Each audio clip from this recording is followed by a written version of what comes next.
I want to thank everybody who is joining with us here today, especially those who are behind me that I'll be talking more about here shortly. To begin with, let me point out the obvious. Evil swept across Uvalde yesterday. Anyone who shoots his grandmother in the face has to have evil in his heart. But it is far more evil for someone to gun down little kids. It is intolerable and it is unacceptable for us to have in the state anybody who would kill little kids in our schools. Children are a blessing. God teaches us that. They're filled with laughter, innocence, and joy.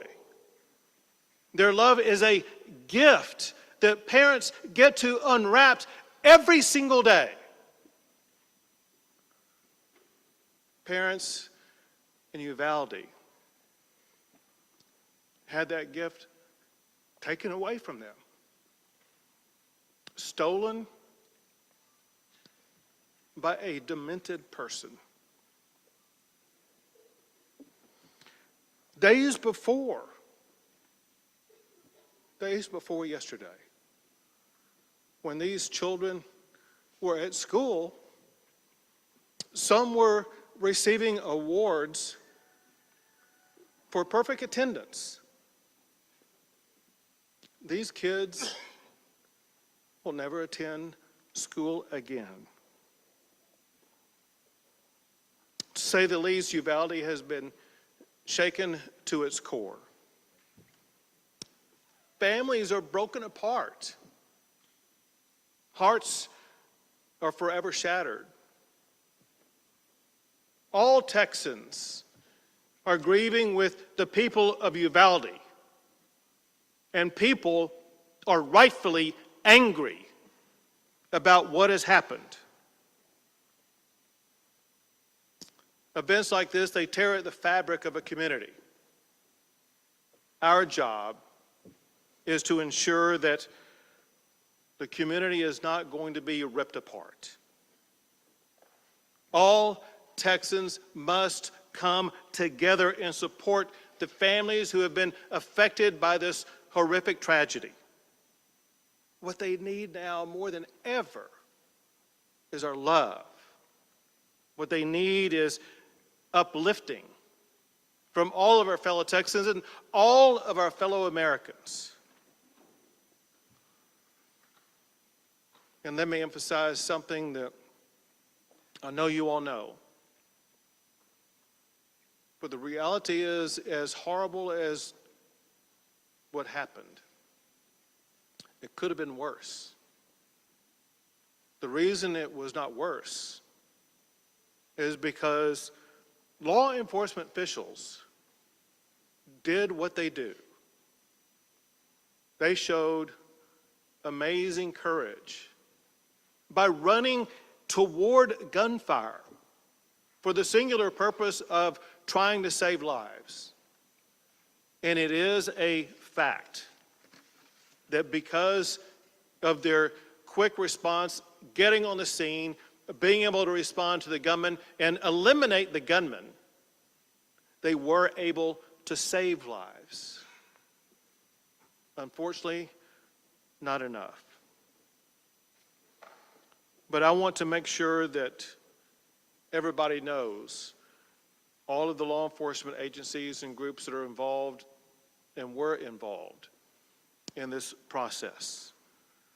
The Texas Rangers are leading the investigation, and they are supported by the Texas Department of Public Safety Highway Patrol, the Texas Department of Public Safety Criminal Investigative Division, DPS Aircraft, DPS Intelligence Counter and Terrorism Division, DPS Crime and Victim Support. They're also supported by the Texas Division of Emergency Management, the FBI, as well as multiple federal partners, including the DEA, ATF, HSI, and Border Patrol. And then, of course, the valiant local officials, the Uvalde Sheriff's Department, Uvalde Police Department, Uvalde Independent School District Police, Uvalde County Constables, Uvalde Mayor, the County Judge, Uvalde District Attorney's Office, local public works and surrounding police department, and the San Antonio Police and Fire Department also. Let me walk you through some of the facts of what has happened. There's been a lot of things that have been said. Some are correct, some are incorrect. Let me tell you the best information that we have at this time, understanding, very importantly, that this is an ongoing investigation, and ongoing investigations often reveal new information as those investigations progress. The first thing that happened was that the gunman shot his grandmother in the face. She then contacted police. The gunman fled, and as he was fleeing, he had an accident just outside of the elementary school, and he ran into the school. Officers with the Consolidated Independent School District, they approached the gunman and engaged with the gunman at that time. The gunman then entered a back door and went down 2 short hallways and then into a classroom on the left-hand side. The gunman entered into that classroom, and the classroom was connected internally to another classroom. Border Patrol, Consolidated ISD officers, police, sheriffs, and DPS officers converged on that classroom, and a Border Patrol officer killed the gunman. As I said, Texas Rangers are leading the investigation, joined by federal, state, and local law enforcement officials. At this time, we know that 19 children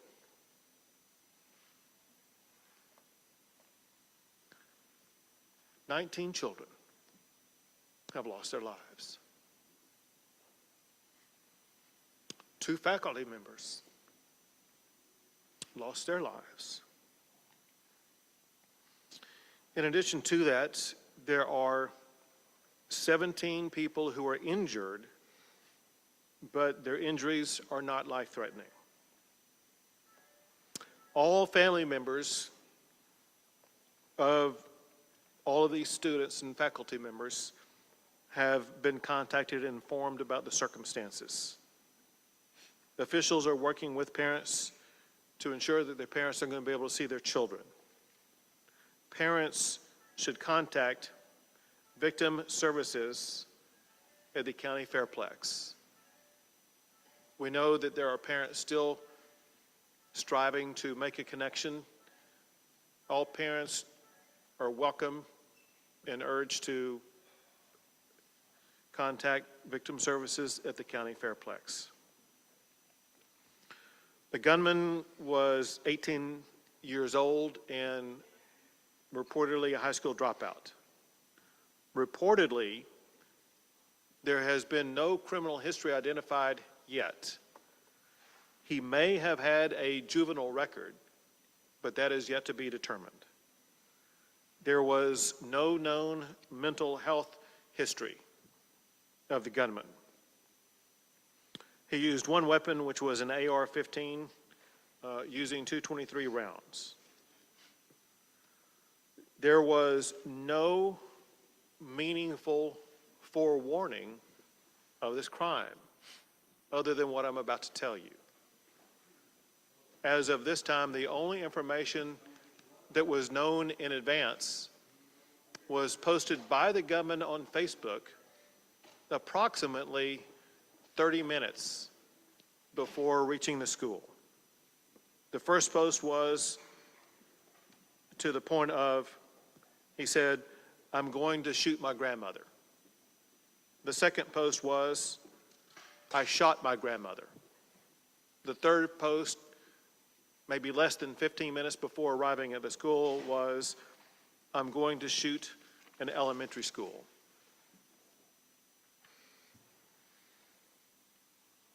I mentioned that during the shootout that took place at the school. In addition to the students and the faculty, there were 3 officers who were injured who were all remain in good condition. 1 deputy sheriff lost a daughter in that school. Before coming out here, we had a long discussion with law enforcement at all levels. We had a discussion with community leaders, elected officials. And I asked the sheriff and others an open-ended question and got the same answer from the sheriff as well as from the mayor of Uvalde. The question was, what is the problem here? And they were straightforward and emphatic. They said, we have a problem with mental health illness in this community.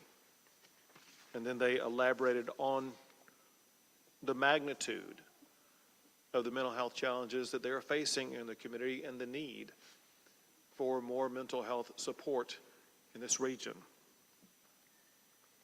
I want to make sure everybody understands the mental health services that are available at this time, with me making one clarifying point in advance that I'm going to redouble down in the aftermath. Whenever anything as shocking and extraordinary and disturbing as this event occurs, there is an urgent need for everybody affected to access mental health. I cannot be more emphatic than saying with great urgency, everybody in this community, I mean everybody, the victims, the families, family members, friends, the law enforcement involved, but the entire community is in utter shock about this. Some physical wounds that were sustained by the officers, they're going to heal in the coming days. The mental and emotional wounds are far harder to see and last far longer. The state of Texas, working with federal and local officials and agencies, we're going to be here for a long, long time. And one key point that we will focus on is making sure that everybody in this community has the access they need for as long as they need it to address with the mental and emotional health care needs that they have. I want to list various agencies and make sure these are made available to the public. The mental health services currently available are from victim services from across the area from federal, state, and local levels, including the Family Resource Center at the Uvalde County Fairplex. Schools have crisis teams at the Uvalde Civic Center. They provide wraparound services for families who are affected. The Texas Child Mental Health Consortium, created by the state legislature in 2019, is available to assist. The Bluebonnet Children's Advocacy Center is available to provide services for children. The Texas Health and Human Services Commission is on site and will be available for ongoing provision of services. The Texas Education Agency is providing supplemental counseling services. The Texas Department of Public Safety Counseling is providing counseling services for law enforcement. And the FBI is also bringing in mental health services for law enforcement. It cannot be overemphasized the importance of law enforcement officers, all of them, seeking out and obtaining this mental health counseling. The District Attorney's Office for Victim Services has a phone number available for all victims, and candidly, the entire community, in a way, is a victim here. And I was provided their number to give out to you publicly. This is the number for the District Attorney's Office for Victim Services. The number is 830-278-2916. And at this time, I will pass the mic to Lieutenant Governor Dan Patrick.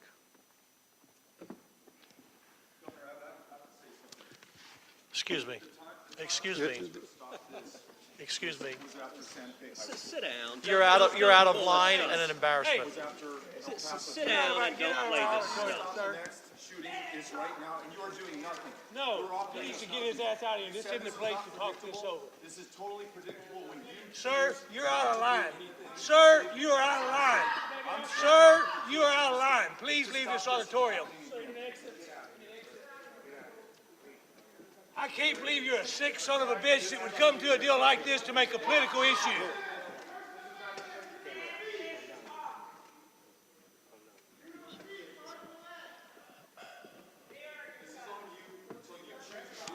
It's on assholes like you. Why don't you get out of here?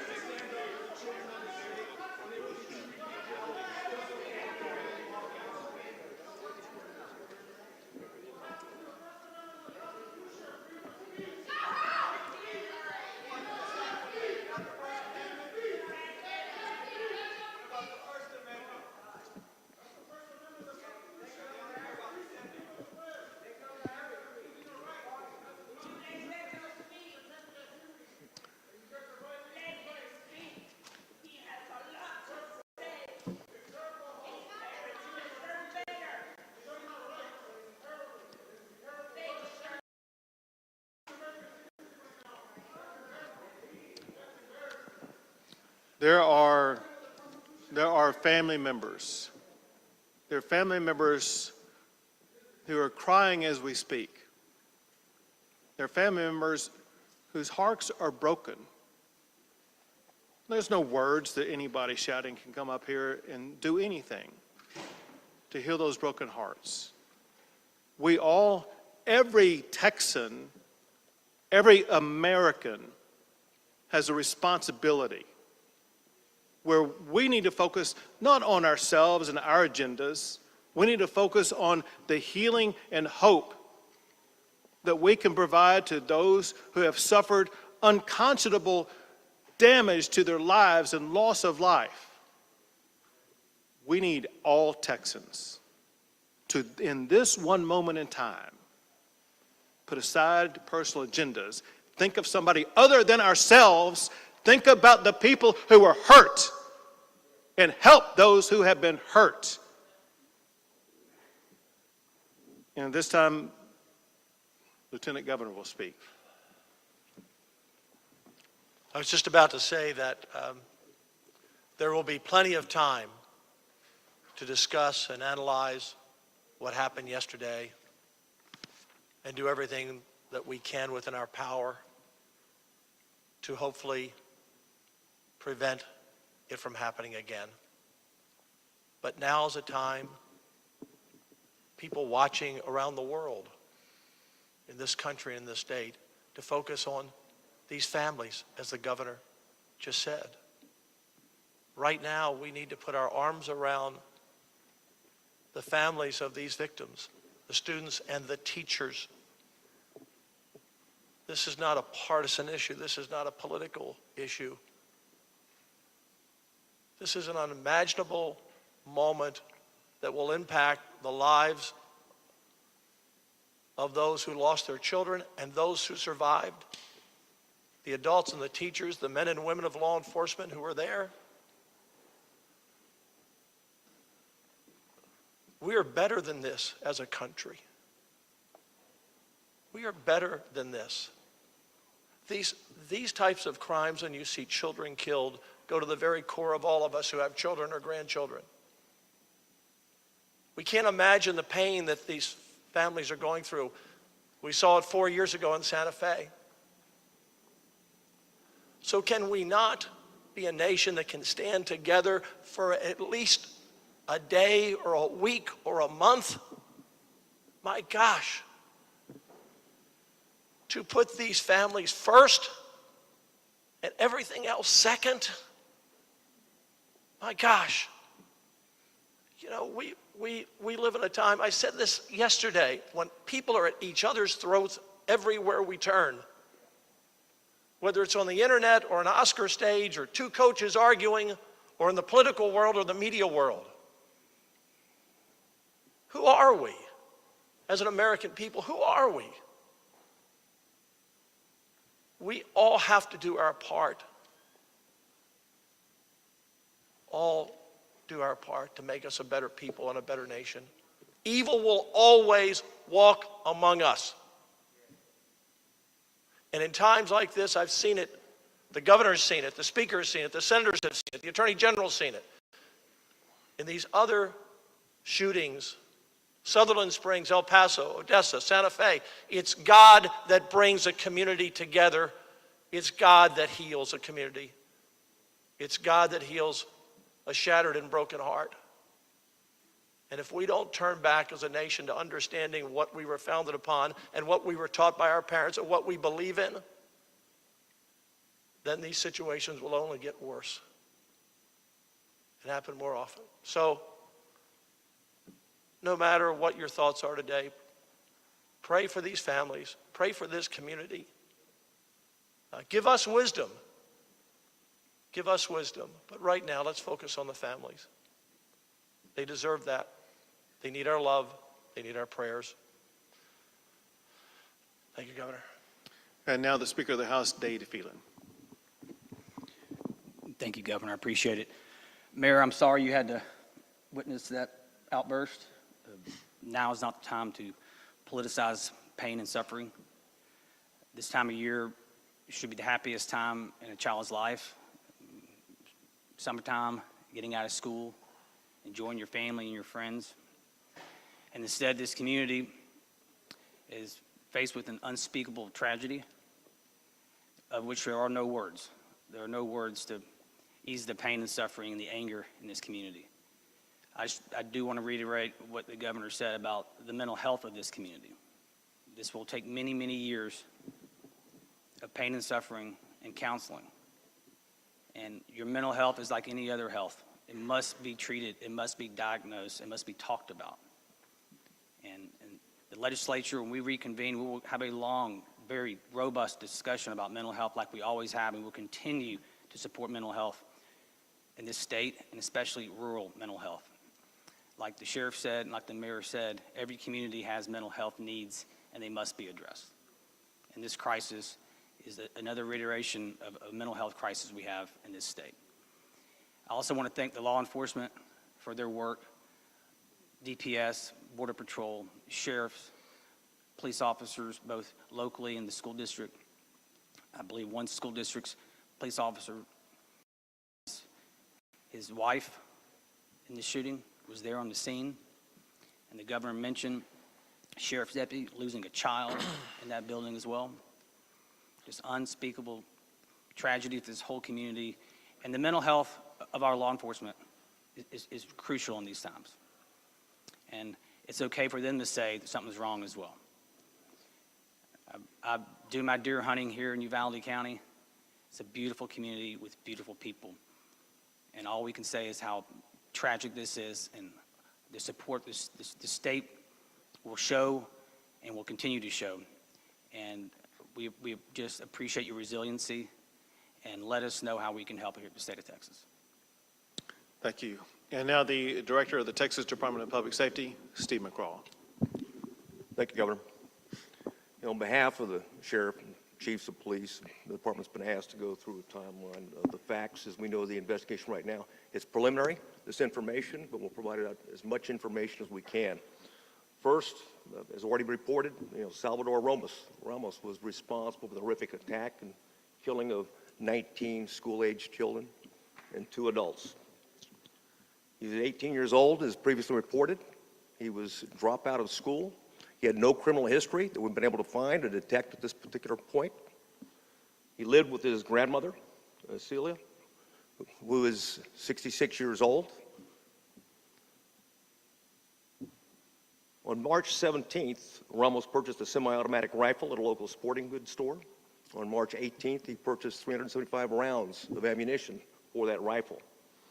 On March 20th, he purchased another semi-automatic rifle at that same local store. The FBI has been able to find information on his Facebook account that the governor already provided you information on. At approximately 11 o'clock, he announced, on Facebook, a post, a message that he was going to shoot his grandmother. He shot his grandmother. He re-reported that he had shot her. And after that, he reported that he was going to a school to attack it. Now, he didn't identify the specific school. He did say elementary at that point in time. But the timeline is anywhere from 11 to 11:30.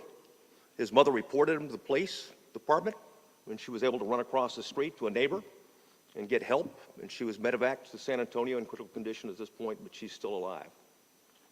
The subject, Ramos, at that point in time, used her vehicle, his grandmother's vehicle. He was living at their residence since March of 2022. Used her vehicle to drive approximately 2.29 miles, which is about a block and a half away from the school, Robb Elementary School. He crashed the vehicle at that point in time. He exited with a backpack. He took a rifle with him, one rifle. It was a Daniel Defense that he had previously purchased, that I had mentioned. He went towards the west side of the campus, which is a back door. But as he was approaching, as the governor mentioned earlier, there was a brave Consolidated Independent School District resource officer that approached him, engaged him, and at that time, gunfire was not exchanged, but the subject was able to make it into the school, as the governor reported. He went down a hallway, turned right, then turned left, and there was two classrooms that were adjoining, and that's where the carnage began. As he was shooting, when the shooting began, we had Uvalde police officers arrive on scene, and along with the Consolidated Independent School District officers, immediately breached, because as we know in officers, every second's a life. They breached it, engaged the active shooter, and continued to keep him pinned down in that location, afterwards, until after a tactical team could be put together, comprised of Border Patrol agents on the front end, some members of their BORTAC unit, which is a SWAT team for Border Patrol. Also, there was a Zavala County deputy that got into the stack, and two Uvalde police officers. They breached the classroom door. They went in, they engaged Ramos and killed him at the scene.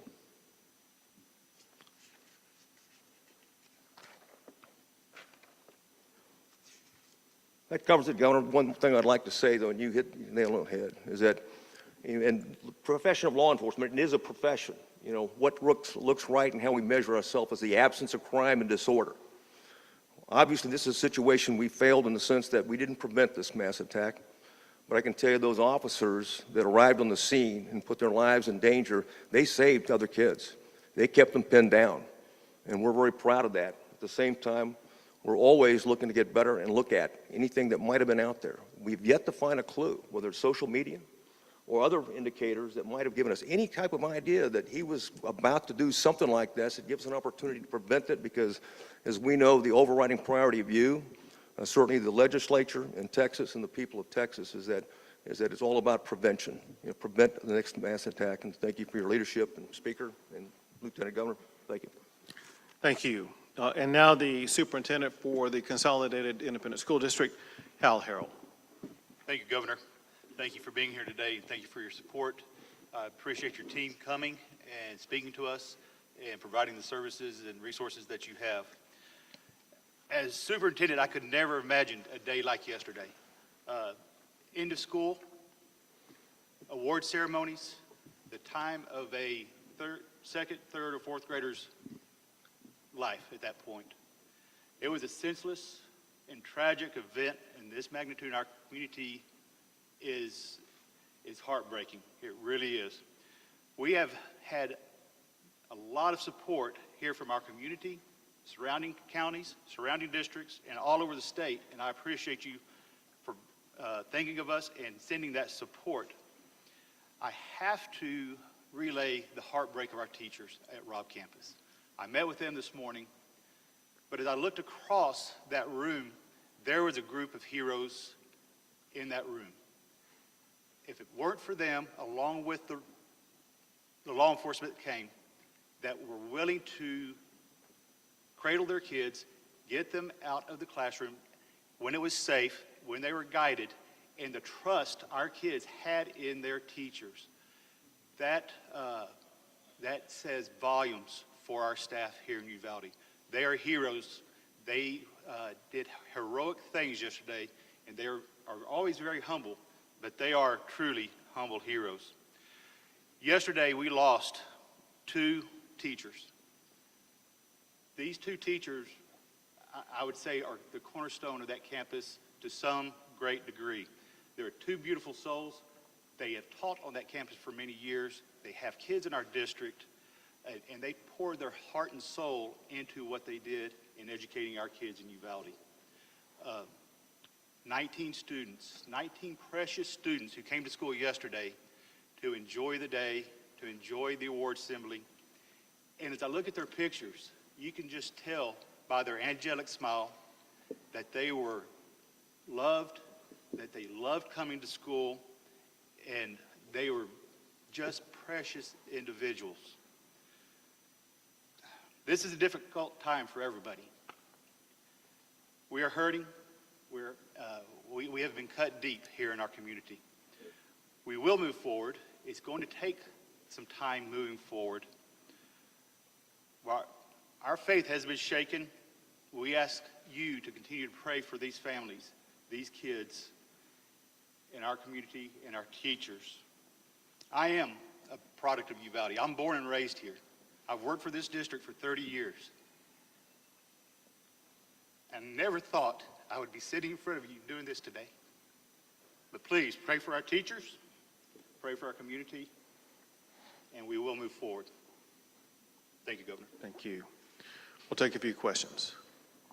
Governor, you talked a lot about mental health. You're not talking about guns. You think an 18-year-old has been able to buy a weapon in his body? Would you commit to making any changes as far as gun laws?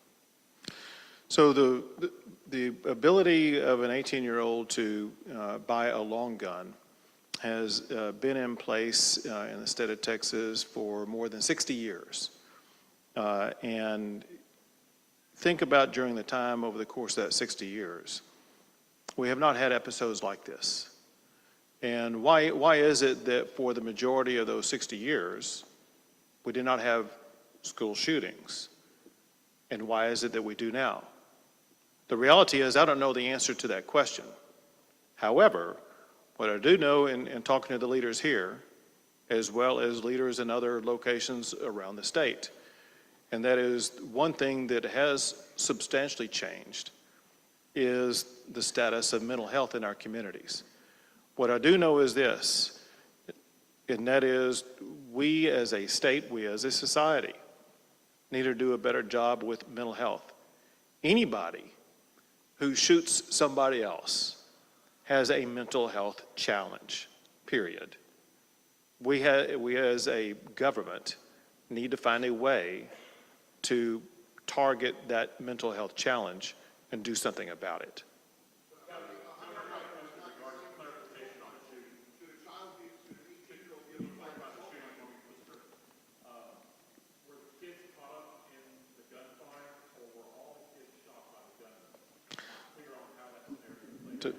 Director McCraw will have the best information on that. We're in the process of doing the crime scene right now. The first one being the school, the second being the vehicle, and the third, the grandmother's residence. I can tell you where it's a detailed process, so I can't answer that. But for right now, we believe that all the children were shot and killed by Ramos.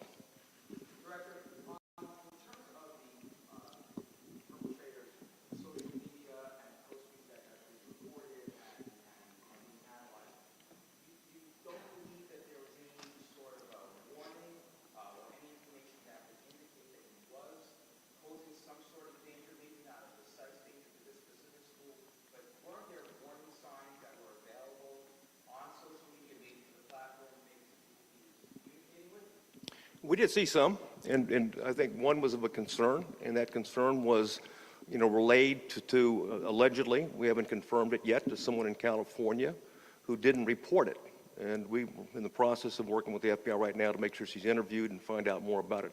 There may be other clues out there right now that we're not aware of.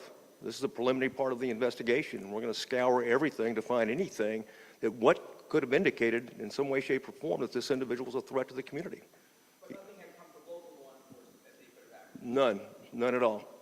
In fact, this is, you know, we're astounded at the beginning of the investigation because there's usually something out there, but right now, it is as that reported on the timeline. If we find out something else, we'll provide that information.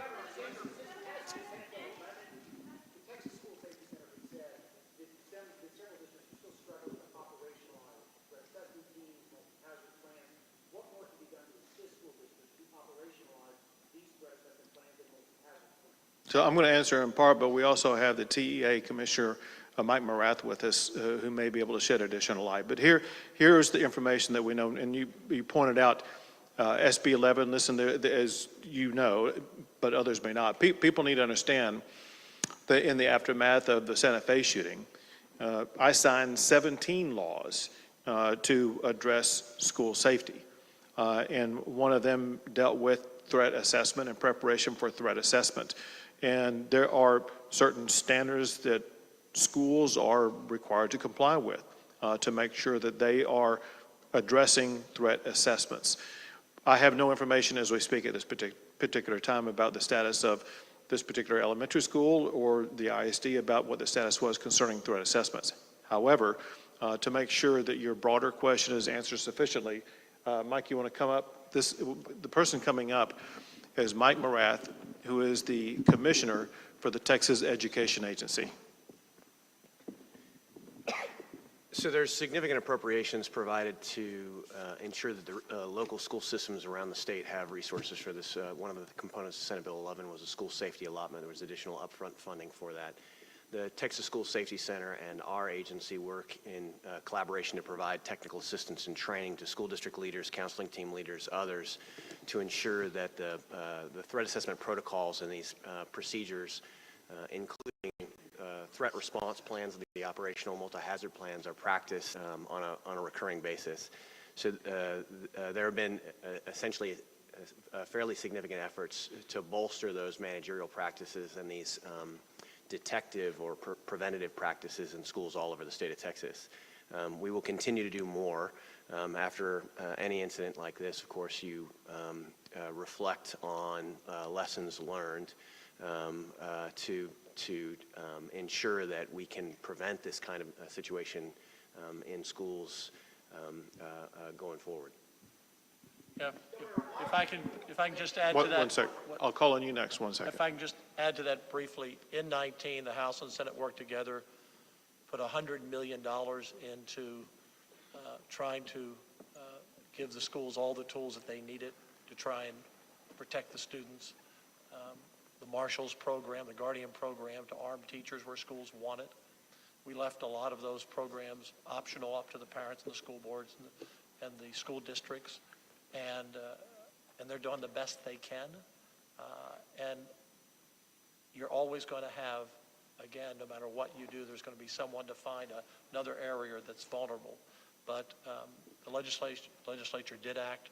The governor signed those bills, but we can and need to do more. And in the area of mental health, we've also been working on that as well, but need to do more. We've got to, in our smaller schools where we can get down to one entrance. One entrance might be one of those solutions. If you had taken 3 more minutes to find an open door, police were there pretty quickly. But this school district has been doing a really good job in trying to protect their students. And those teachers died yesterday protecting their students. And this is a continued work for us. Go ahead. You were at a political fundraiser in Walker County. Why did you not cancel that event? And your press office has stated that you plan on canceling all future political events going forward until further notice. Does that include the NRA convention here in Houston on Friday? So first, with regard to yesterday, I was actually in Taylor County responding to a different disaster, a disaster of fires that had ripped through Taylor County and destroyed 20 homes. And that is when I learned about the shooting that was taking place pretty much at that time here. On the way back to Austin, I stopped and let people know that I could not stay, that I needed to go, and I wanted them to know what happened and get back to Austin so that I could continue my collaboration with Texas law enforcement to make sure that all the needs were being met here in the Uvalde area. As far as future plans are concerned, listen, I'm living moment to moment right now. My heart, my head, and my body are in Uvalde right now, and I'm here to help the people who are hurting. Director, can you confirm from the moment that the campus officers engaged with the gunman and how long was that? I can't. It's going to be within a minute, like 40 minutes or something, within an hour, but I don't want to give you a particular timeline. But bottom line is that law enforcement was there.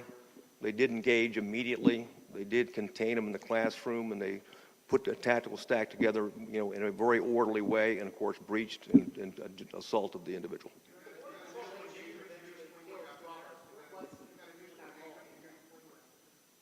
The initial engagement? No, I mean, it was just, it confronted him and wanted to find out, because he read the report, heard the accident, and was out trying to check on that particular crash when he saw it.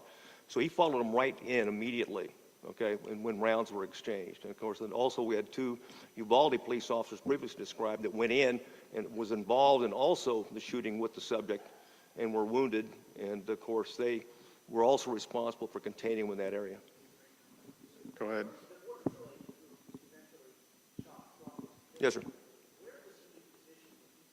Well, I don't know where he was in the community, but obviously in the Uvalde area, because they got there so quickly and in force. And of course, I'll let them answer that question. But they were there in force, and of course, they were, importantly, they had some members of their tactical team there on the Vortec team, and they took the lead on that stack. But I'll defer to, I think I have a Border Patrol uniformed.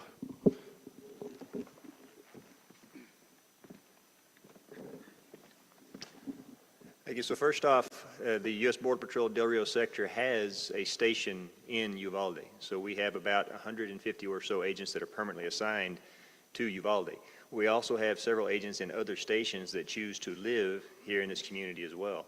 So we had folks that came from off-duty. We had folks that came from training. We had folks that were in the field and responded.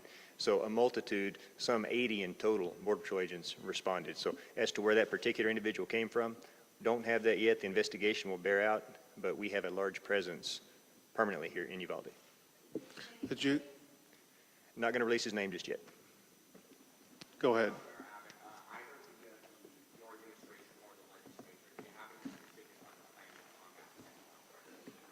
We began talking about it in there. I'll just tell you one thing that we talked about, which is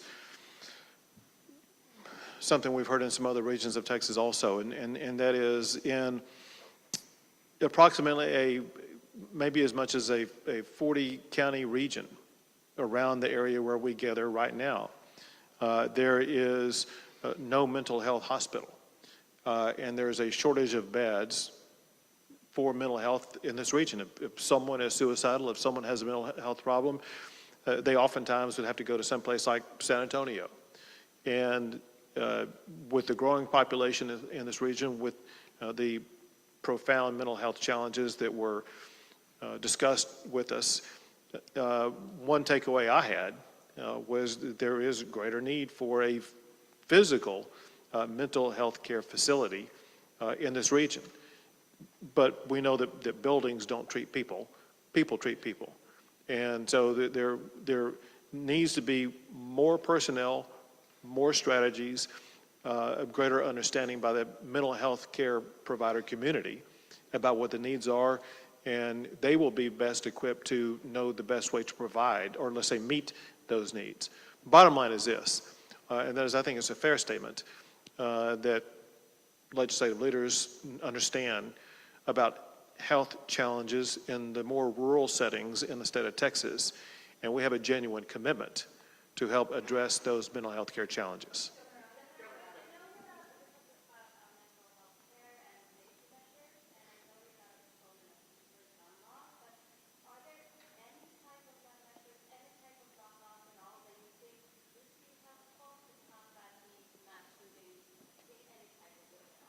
It's one of those issues that was widely discussed in the last several sessions, in particular in the 2019 session. And pretty much every issue was raised by one legislator or another about potential ways to address shootings like this. And the consensus arose around those 17 bills that I did sign, that they hardened schools, they made schools safer, they addressed mental health, and issues like that were the solutions that were agreed upon by legislators at that time. And that is going to be the similar approach that I perceive legislators will continue to focus on. We consider that what we did in 2019 to be one of the most profound legislative sessions, not just in Texas, but we've seen in any state in addressing school shootings. That said, to be clear, we all understand our work is not done. Our work must continue. And we will continue to discuss with legislators about all the potential avenues and pathways that we can take to make sure that schools will be even safer going forward.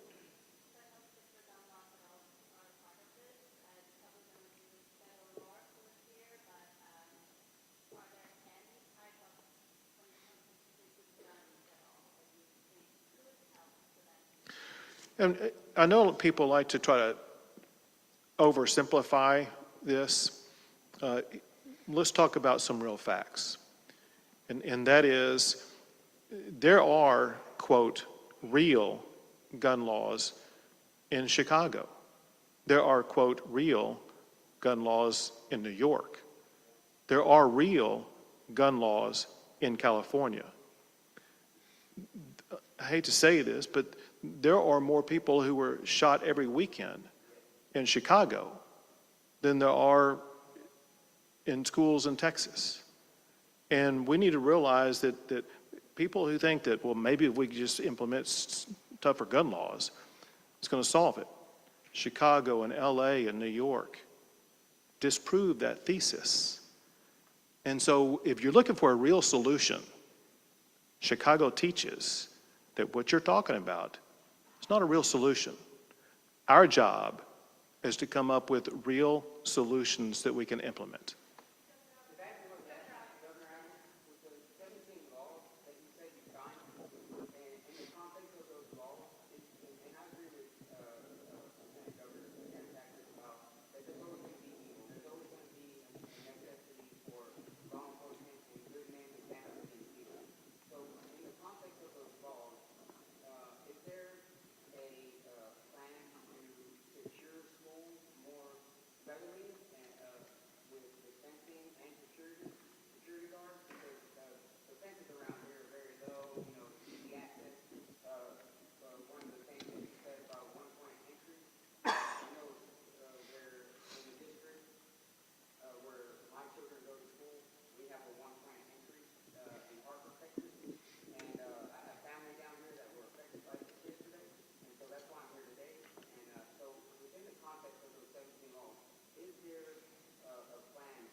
So the last thing first, and that is altogether, we allocated more than $600 million, so more than $500 million to address school safety. As it concerns the first parts of your question, the answer is, with the laws that we passed in 2019, which is 3 years ago, all those measures that you were talking about were included in those laws. Let me give you several examples. An entire platform that was addressed is what's called school hardening or hardening schools. Some of those strategies reduce the number of entrances. Other strategies provide things like school marshals or having DPS officers or others fill out their paperwork in schools so that there will be a law enforcement presence in schools. They involve different types of strategies that will make it, should make it, more difficult for a shooter to get into a school. That said, I can tell you what we all agree upon. We're all going to go back and look at both exactly what was passed, any shortcoming in what was passed, any shortcoming in implementation. I want you to know also that included in those laws were requirements by school districts across the state of Texas to work with the School Safety Commission to make sure that all the strategies would be used and employed and tested, including active shooter strategies for schools to be ready, to be prepared to employ as needed. And so, yes, from pretty much every angle, it was debated. And let me go back in time. This is something where I began working up the governor's plan to respond to this a year in advance. And legislators had an entire year to be looking at that, to be debating that, to be getting prepared for that. Then I made it an emergency item during the session, which meant that everyone was going to be focusing on it, and they did. So my point is saying that, and that is that this took the time, effort, and mental involvement of all legislators during the course of that session to put what they consider to be the best solutions on the table. Many of them were adopted, some were not, but we adopted what we consider to be the best plans that session. Again, we will always, and especially in this coming session, evaluate what more needs to be done in our schools to make them even safer.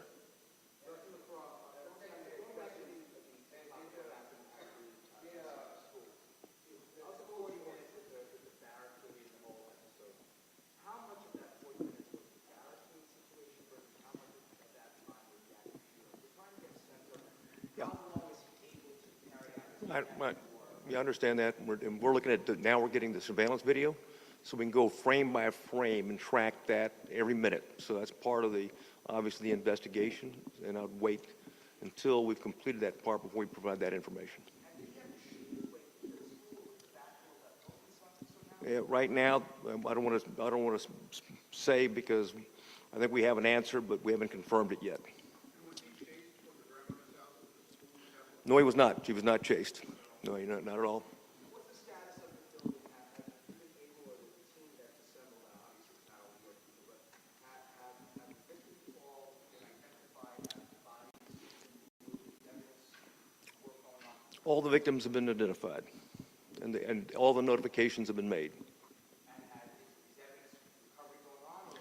Yes, there's an ongoing recovery team. We've got certainly our company of Texas Rangers with forensic background are conducting it, and then we've got the FBI's evidence response team, and of course ATF is helping as well. Can we get you to speak up a little bit?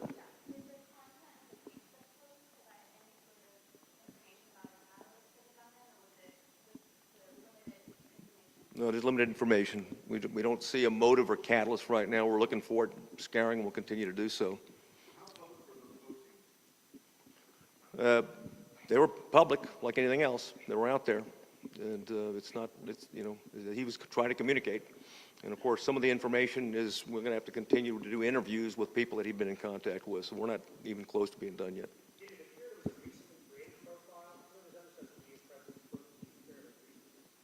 Yeah, I can't comment on that right now.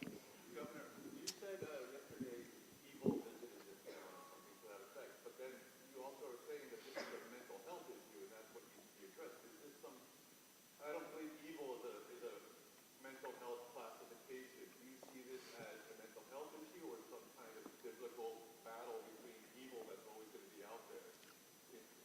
So I'm having trouble reconciling this idea of evil and mental health issue.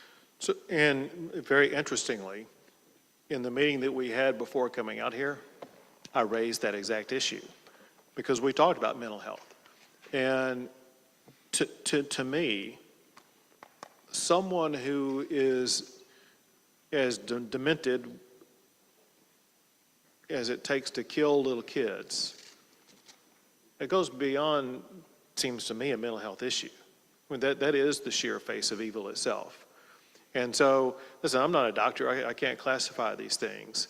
And I don't know the extent to which mental health would be able to address someone who has the challenges that they would shoot their grandmother and then shoot and kill all these babies, all these young kids. Kind of what was pointed out at the time in our discussion earlier is there could have been a time earlier in his life when it was a more typical mental health issue that could have been addressed. I don't have any information about that, and maybe others don't either, but is there a difference between a mental health challenge that can be addressed and evil? I don't know. It's a big...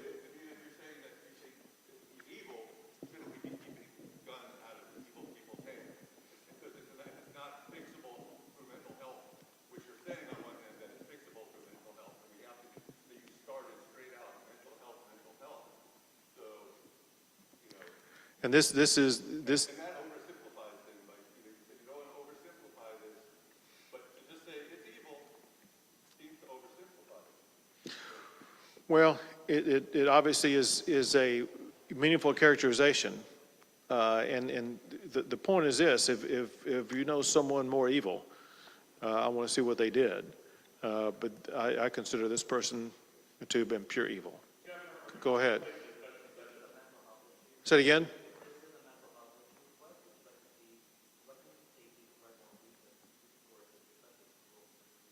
Well, it's the answer that I was given to this gentleman back here earlier, and that is something that we did talk specifically in our meeting before coming out here, and that is, for one, not just this community, but the surrounding geographic area is lacking in a mental health hospital or other physical facility. And there literally are either no beds or inadequate beds to address those with mental health challenges. And when you look at the population base, and perhaps a growing population base in this geographic region, an issue that we will be taking up is going to be what ways do we address the mental health issues? Does it include a physical facility such as a mental health hospital? If so, how large would it be? Things like that. So there are many issues for us to consider and evaluate and to work on addressing. Speaker Phelan wants to add more to that. I'd like to add to that. So in the last special session, we actually appropriated about $115 million in ARPA funds for the Children's Mental Health Consortium to partner with campuses across the state of Texas, higher education, four-year institution, two-year institutions, to have a mental health professional on campus to contract with local ISDs to make certain. This is mainly a COVID issue of mental health for children coming out of COVID, but it's mental health across the board for any child who wants to meet with a professional, which is a challenge. I'm from rural Texas. It's a challenge to have those professionals in your community. We also appropriated $500 million for rural broadband to make certain communities out in rural Texas have high-speed internet, so where they can have a consultation online with a mental health professional, not just in the state of Texas, because we passed another piece of legislation that said you can meet with professionals outside the state of Texas. And so the telehealth, telemedicine situation come out of COVID, rural broadband, were addressed late in October of this past year, and many of those programs are being rolled out right now.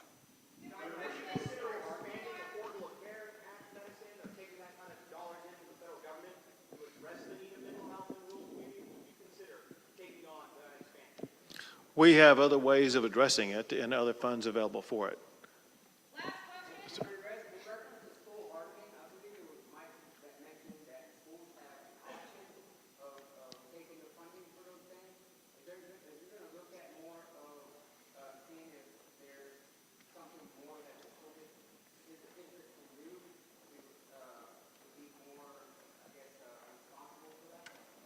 So I'm not exactly clear on your question, but I think I have the gist of it well enough to be able to answer it in this way, and that is this: we will all consider the best strategies for schools to employ, but importantly, we do that in conjunction by working with schools.